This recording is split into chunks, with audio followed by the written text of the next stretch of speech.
Hey, welcome back to the Man Cave Workshop, and thank you so much for joining me again. Okay, carrying on with this RT1 a battery tray attempt. I have got a little bit ahead of myself. As you can see, these have got contacts on now that do look like they line up, and there they are coming out of the other side. And what they are just to galvanise widest head nails that I could find. And what I did, I just measured up where they line up. So for now, what I do, I just want to test that the power gets through. I don't see any reason why it shouldn't. So we got positive on this bottom contact, and we should have negative on the top. Let's put the meter there. If these stay on. And as I hope you can see, that is going to make contact. So we sort of got across the problem of getting power from this side of the piece of wood to this side. And when it's in place, it doesn't look too bad. Now what I've got to do is get the power to these. So what I'm doing, and remember, while you're watching this is all stuff I've just got lying about. I am really rednecking it just with stuff, materials I've got lying about. And the idea is to use one of these modern battery snaps to connect these two wires from the radio to. So now I've got to get power from them two contacts to these two and secure these onto the wooden frame somehow. Now the idea I'm doing this is because then it'll give the option to use this lantern battery or to use one of these plastic chambers you can get off a well-known internet site and use that. It just gives the option of the two. So what I'm going to do now is I'm going to cut this open, I think, and have a look how we're going to modify this to work. So here we go, I'm just going to cut this open. It feels like the wires are connected on this side. I can feel them through this cheap plastic cover.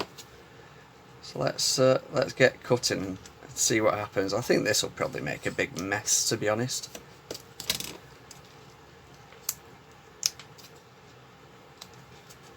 It's not too bad. You know, inside these it looks like the very old style battery snap-on radios. I didn't know that.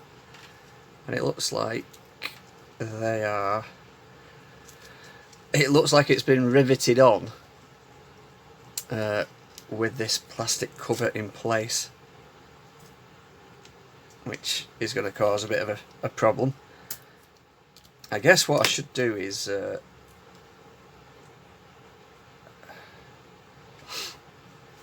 that's going to be too big, isn't it?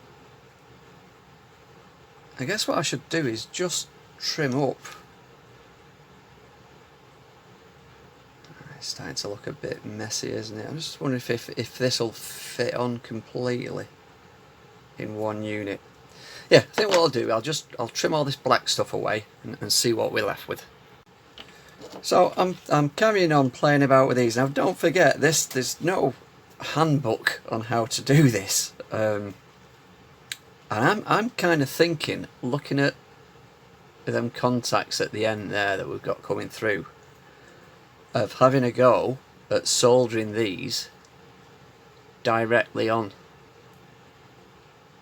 I think that might be the best way to go about it. So if it fails, I've got quite a few of these. These are 10 a penny. You can get them off the internet, no problem.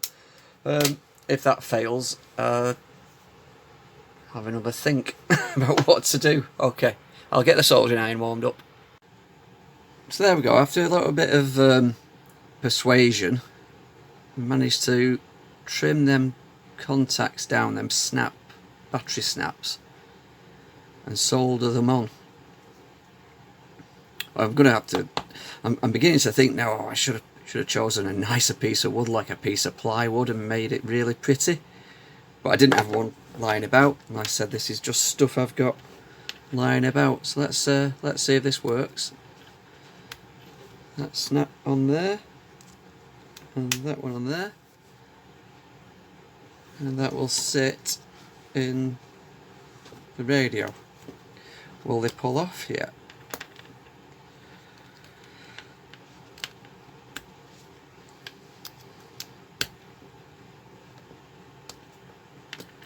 Good to get the old brain matter working on problems like this that you create yourselves. So I guess the next thing to do now is I'll clean this piece of wood up. Let's move out a bit. And then you can see I had a third hand out to hold these while I was soldering them in. And we'll get this, just making sure it's not fouling anything or shorting out anywhere. And it isn't. We'll get this in place. Oh, the little piece of wood that was down here that I don't want to lose. I've thought I'm gonna pop it here somewhere, glue it on to give this just a little bit of extra support and not to lose it.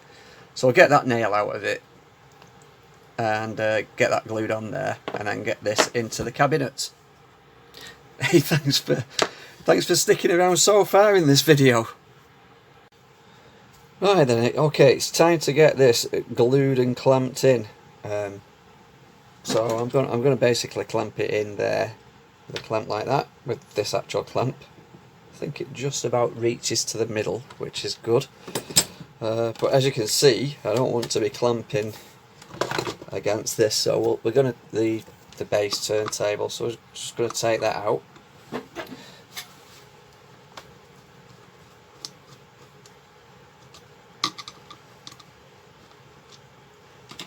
I think there's just 3 screws on these. Yeah, I think it's 3. So my hand's in the way there. It's always interesting to see what the is it Rexine, the outer layer, is like when you take one of these off, because you see the original colour, and it can be a lot brighter than the finish that's on now. Now, has this been glued? Possibly been glued. Oh no, it's just a bit stiff. As you can see, it just looks a little bit more navy than the. I'm just looking at that. It's been it's either been, I don't know if you can see the wood there. It's either been. It's probably come away with them, and this has been screwed on. Right, okay, without further ado, I'm rambling on again, aren't I? I'll get this clamped up, I'll show you it clamped up, and then we'll let it go off for a few hours and see if we've got any progress on it. So there we go, all clamped up. Hopefully I've got it lined up correctly. Let me just show you in there. Got quite a bit of squeeze out that I'm wiping away now. And I'm using, it's a wood glue called Gorilla Glue. It's extremely good glue in my opinion. Clamping time is about 20 minutes, so I'm going to leave that for 20 minutes, half an hour, and then take the clamp off and then let it cure for a good few hours before we try the battery. Which wouldn't be a bad idea to try now, but I don't want to disturb anything, so gives me time to clear up the bench. Like I say, thanks for sticking with the video so long. We'll see if all this has paid off and works in a few seconds for yourselves. Well, right, okay, I actually ended up, you can see I've protected the case for this clamp, leaving it 24 hours to set. So it's time to take the clamp off now and have a look. While the clamp was on, I did see if there was clearance, which there was, for the battery snaps to go back in. Let me lift it up so you can see. So these are snapped on here. They can't go on the wrong way because they don't fit. But what it does mean is that if necessary, they can go over this side, and a battery cell pack can be put in, so it can be used that way. But I want to use it for the PP9 battery, so it's time to try it. Now, in between filming, I did test this radio because, like I say, I couldn't remember if it still worked or not out of storage. And it does work. I think looking at it now, that feels really, really, really firm. There's the contacts on that side. Don't forget, it is a prototype, and I've done this purely off pieces of bits and bats that are lying about in the workshop. I think I need to stain it to match a little bit better this end, and perhaps there's some excess glue from whatever was here in the past. I don't know, that piece wasn't on the radio when I got it, but there's a bit of glue there, so I'll pull that off and stain it. But for now, let's see if this actually works. So let's get the battery in. It does feel like it goes in. I suppose the beauty of these is, oh, does it come out? Yeah. The beauty of these is you can actually stretch these springs out a little bit. You know, if the contact wasn't spot on, which I might have just stretched them out a bit too much. It fits in okay. It does move about a bit. Right, so are we all on? So there's the battery in. In theory, this should work. So let's try it. Let's pop it on medium wave. Changes or a rule is in place. Oh, there we go.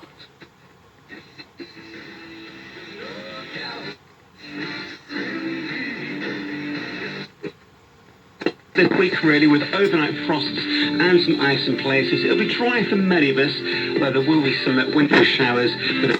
So let's try this. I mean, we know now that the power works from that PP. Did I say PP9 battery? Because it isn't. It's a PP. What are these? They're not a PP9. They're a PP6. Oh blimey, no, on this packet you see, it says this is a PJ996 zinc chloride battery 6 volt. Yeah, if I said PP9, apologies, I'm just so used to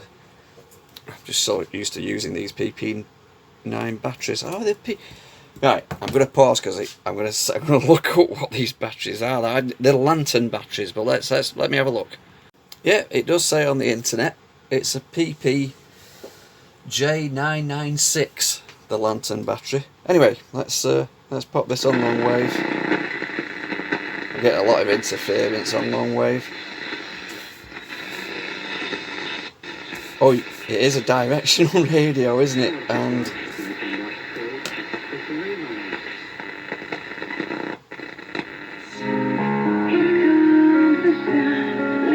there we go. I should imagine that's radio 4. Now, like I say, it is a directional radio.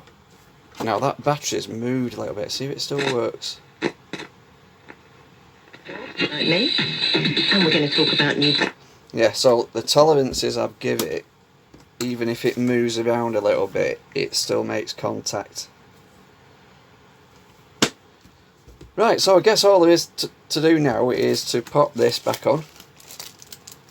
The base, pop the screws in here, and give it a spin round. I won't show you me putting this back on, it's only the 3 screws. So okay, I've just popped the turntable back on. There we go. Can feel that battery move. It moves a few millimeters in the back. Now I think it moves like that, just a little bit, and it does sound like it's hitting the case a little bit. But I think we're going to wrap this video up now. Amazing. It was dialysis patient Brian Pinkles, and 82 years old, becoming first to receive it this morning. We should start, I suppose, Professor Gilbert, with how Hear the direction. He was the more active player. Is there a special guide for? Right. Okay. Yeah. So that, like I say, it was a little bit of a prototype. I don't think it's ever been done before, and It just shows it can be done, really, using just 2 nails and a piece of wood. Really. That's all I've used to do it. And it gives this radio now the option to have this 6-volt lantern battery in. I might look at this radio later on in time, because I mean, it works, so I ain't going to mess with it at the moment, but there's a few capacitors here that look like they will eventually need changing. Might have a look at this radio at a later date. But for now, I hope you've enjoyed this. If you have, give me a thumbs up. If you haven't, give me a thumbs down. I don't do this. This isn't my main job. I just do these YouTube videos for a bit of fun, really, for people to watch. So yeah, I guess that's it. It worked. Great stuff. So be good to each other, and I'll catch you next time. Take care.